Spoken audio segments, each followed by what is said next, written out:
இவன் பேரு போசா, வீரவாளை வெளியே எடுத்த ராசா. இத்தனை வருஷமா ஏரிய காத்த அந்த தேவதை என்ன நிராகரிச்சிருச்சு. இனிமே நீதான் இந்த நாட்டுக்கு ராஜா. அவசரப்படாதீங்க அரசே, நாளையில இருந்து ராஜாவாக சொல்லுங்க. எனக்கு என்னவோ இவங்கள பார்த்தா சந்தேகமா இருக்கு. அது நாளையில இருந்து இந்த நாட்டுக்கு ராஜாவாலாம். நாளையில இருந்தா? ஆமா, நாளையில இருந்து. நாளைக்கு நான் தான் இந்த நாட்டுக்கே ராசா.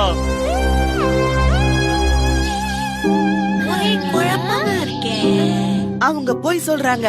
அவங்க போய் சொல்றாங்கன்னு உன்னால எப்படி உறுதியா சொல்ல முடியும் பீம்? வீரபாலத்தை நம்ம எல்லாரும் பார்த்தோம்ல. இதுல ஏதோ ஒரு சூழ்ச்சி இருக்கு. வாங்க, எங்க? அந்த ஏரிக்கு போகலாம். அந்த போசா உடம்புல உண்மையிலேயே ஏதோ பயங்கரமான சக்தி இருக்கும்னு நினைக்கிறேன். அத கண்டுபிடிக்கிறதுக்கு ஒரே ஒரு வழிதான் இருக்கு. ஏதாவது தடையா இருக்கான்னு பாருங்க. சுற்று வட்டாரத்துல தேடுங்க, நிச்சயம் ஏதாவது கிடைக்கும். வித்தியாசமானது கண்ணுல பட்டா கொண்டு வாங்க.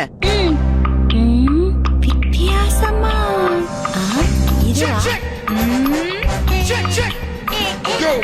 என்ன டப்பா இது?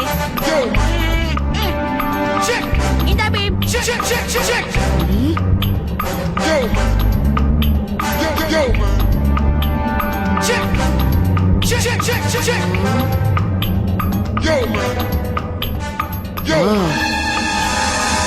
போசாவும் அவன் கூட வந்திருக்கிற கிழவியும் சூழ்ச்சிக்காரங்க.